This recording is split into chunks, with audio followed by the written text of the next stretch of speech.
আল্লাহ যখন এই পৃথিবী সৃষ্টি করলেন, পৃথিবীর মধ্যে ভাইব্রেশন হচ্ছিল, কাঁপাকাঁপি। আল্লাহ পৃথিবীর কাঁপাকাঁপি বন্ধ করার জন্য এই পেরেকের মতো পাহাড়গুলোকে পৃথিবীতে ঠুকে দিলেন, কাঁপাকাঁপি বন্ধ হয়ে গেল। এই দৃশ্য দেখে ফেরেশতারা বলে, ইয়া রব, আপনার সৃষ্টির মধ্যে পাহাড়ের চেয়ে শক্তিশালী কিছু আছে?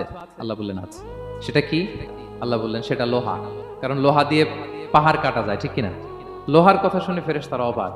ফেরেশতারা প্রশ্ন করলো, ইয়া রব, লোহার চেয়ে শক্তিশালী কিছু আছে? আল্লাহ বললেন আছে। কি সেটা? আন্নার, আগুন। কারণ আগুন লোহাকে কি করে? গলিয়ে ফেলে। ফেরেশতারা বলে, আগুনের চেয়ে শক্তিশালী কিছু আছে? আল্লাহ বলে আছে, আলমা, পানি। কারণ আগুনে দাউ দাউ করে জ্বলে ওঠা আগুনের মধ্যে পানি দিলে আগুন অস্তিত্ব হারায়। ফেরেশতারা শুধু অবাকই হচ্ছে। তারা বলে, তাহলে পানির চেয়ে শক্তিশালী কিছু আছে? আল্লাহ বললেন আছে, রিহ, বাতাস। কারণ বাতাস পানিকে একদিক থেকে আরেক দিকে নিয়ে যায়। জলের মধ্যে বায়ুর উচ্ছ্বাস লাগলে জলোচ্ছ্বাস তৈরি হয়, ঠিকই না? ফেরেশতারা আবার অবাক হয়ে বলে, তাহলে বাতাসের চেয়ে শক্তিশালী কিছু আছে? আল্লাহ বললেন আছে। সেটা কি? বলতেছে বনি আদম, ওই মানুষ শক্তিশালী যে গোপনে দান করে।